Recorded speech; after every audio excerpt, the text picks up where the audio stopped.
இவரை மாதிரி ஒரு டைரக்டர் நீங்கள் பார்க்குற ரொம்ப அபூர்வம்.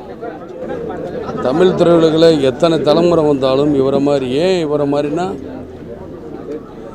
எதற்காக அதை சொல்கிறேன்னா, இப்போ இவர் ஒரு படத்தில் நான் நடிக்கிறேன்னு வச்சுக்கிறோம், நம்பி இன்னொரு படத்துக்கு இதே தேதி கால்ஷீட்டு கொடுக்கலாம்.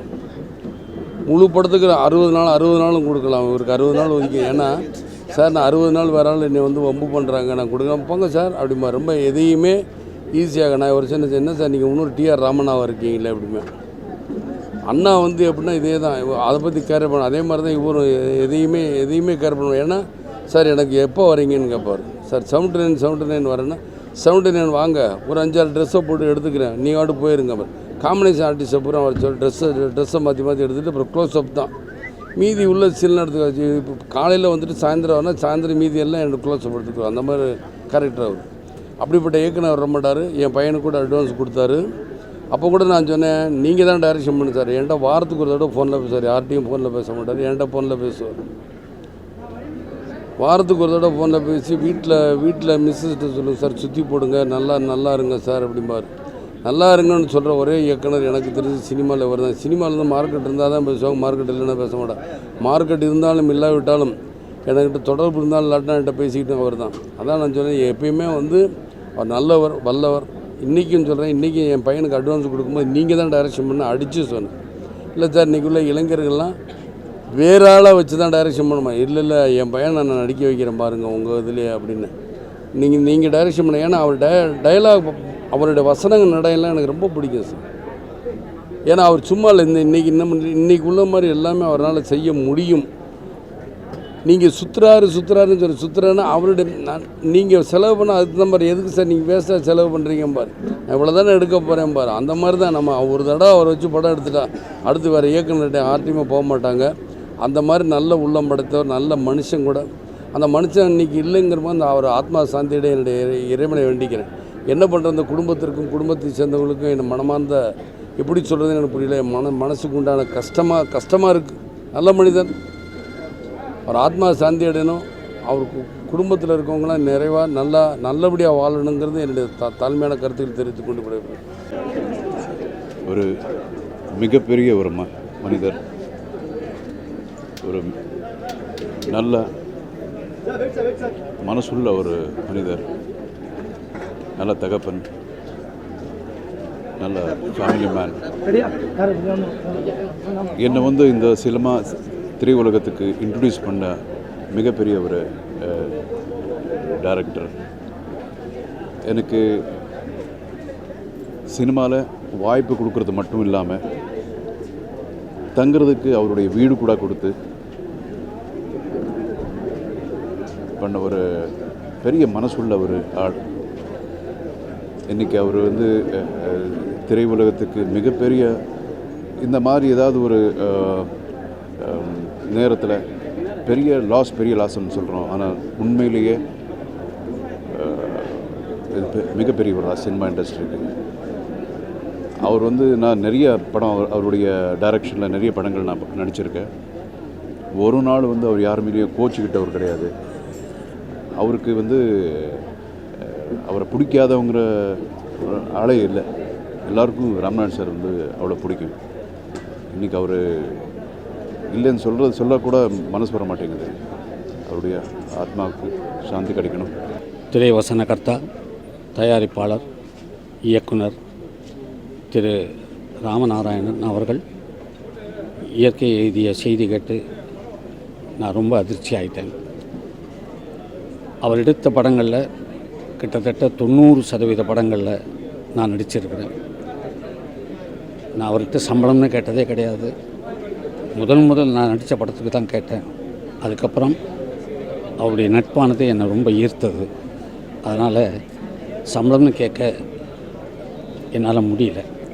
அவரும் படத்துக்கு படம் என் சம்பளத்தை உயர்த்திக்கிட்டே வந்தார். அவர் ஒரு சிறந்த இயக்குனர் மட்டுமல்ல, ஒரு மிகச்சிறந்த நண்பர். என்கிட்ட ஒரு நண்பர் மாதிரி தான் பழகுவார். எனக்கு மறைமுகமாக ஒரு சில பெரிய உதவிகளை அவர் செஞ்சுருக்காரு. அதுக்காக நான் அவரை ரசிக்கிறேன்னு அர்த்தம் இல்லை. ஒரு மனிதனாக ரொம்ப நல்லவர். அவர் கோச்சிக்கிட்டு நான் பார்த்ததே கிடையாது. அவருடைய இத்தனை படங்களையும் நடிச்சிருக்கிறேன். எப்போதுமே அந்த சிரித்த முகத்தோடு தான் அவர் இருப்பார். And is a very accessible director.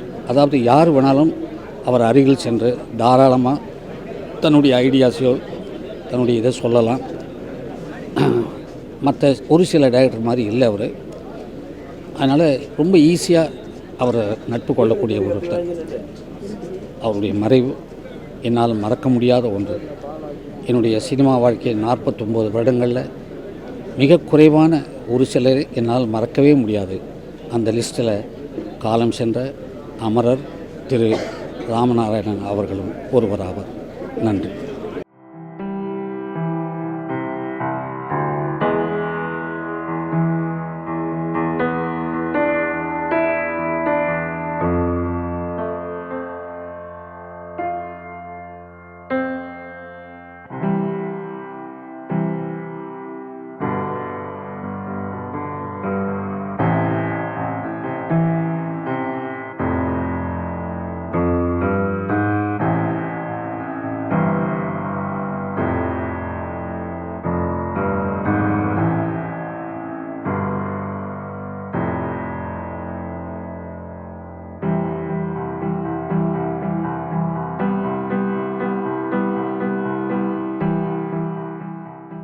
என்னுடைய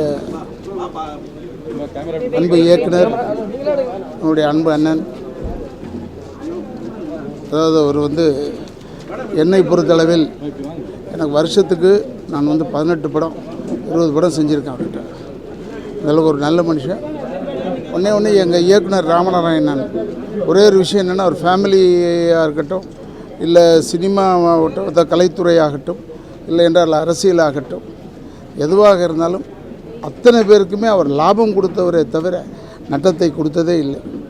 அவர் ஒரே தடியாக நட்டத்தை கொடுத்துருக்காருன்னா இப்போ அவர் மறைந்த ஒரு விஷயம் மட்டும்தான் அத்தனை துறைக்குமே, எங்கள் கலைத்துறைக்காகட்டும், அவர் குடும்பத்திற்காகட்டும், இல்லை அரசியலுக்காகட்டும், அவர் சார்ந்த அரசியலுக்கும் பெரிய நட்டத்தை வழங்கிவிட்டு சென்றிருக்கிறார்.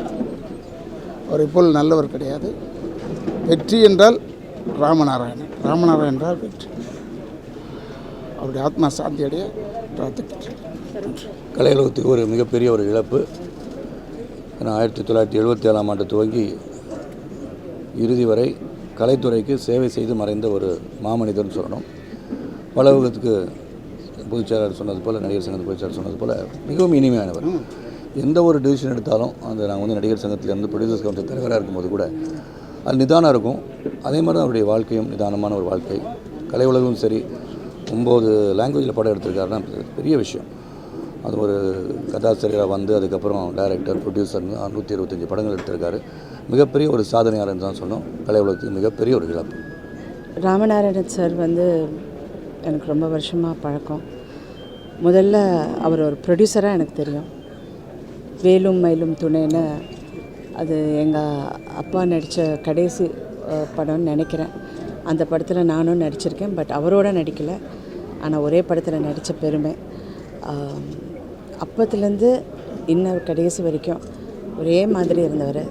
Very nice humble person. நிறைய சாதிச்சிருக்காரு. அவருடைய பிஸ்னஸ் சென்ஸாக இருக்கட்டும், அவர் பொலிட்டிக்கல் கரியராக இருக்கட்டும், எல்லாமே he has been a very trusted and a sincere person. எங்கே இருந்தாலும் இண்டஸ்ட்ரிக்கு கிடைச்ச ஒரு மிகப்பெரிய இழப்பு.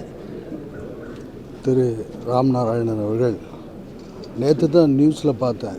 ஆசை 60 நாள் அப்படிங்கிற நான் நடித்த படத்துக்கு தான் முதல் முறையாக அவர் கதை வசனம் எழுதியிருக்காருன்ற ஒரு செய்தியை கேட்டு எனக்கே ஆச்சரியமாக இருந்தது.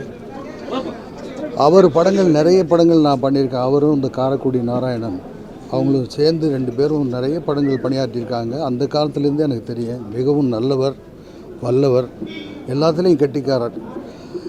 இவர் இறக்கிறதுக்கு முன்னு வரைக்கும் அவர் ஒரு சாதனையாளராகவே இருந்தார். மனிதன் பிறந்து வளர்ந்து ஏதாவது ஒரு வகையில் சாதிக்க வேண்டும். அந்த வகையில் மாபெரும் சாதனையாளர். அவர் இழப்பு கலைத்துறைக்கு மட்டுமின்றி ஒரு குடும்பத்தாருக்கும் மற்ற எல்லோருக்குமே பெரிய இழப்பு. அவருடைய ஆத்மா சாந்தி அடைய இறைவனை வேண்டிக் கொள்கிறேன். வாழ்க ராம் நாராயணன் புகழ் என்று கூறி விடைபெறுகிறேன்.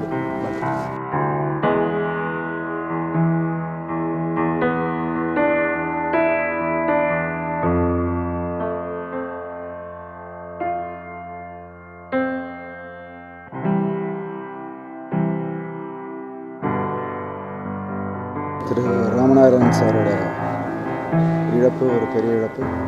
நம்ம தமிழ் திரையுலகத்தில் அவருக்குன்னு ஒரு தனி பாணி, ஒரு வெல் எக்ஸ்பீரியன்ஸ்டு ஒரு மூத்த இயக்குனர், படைப்பாளி.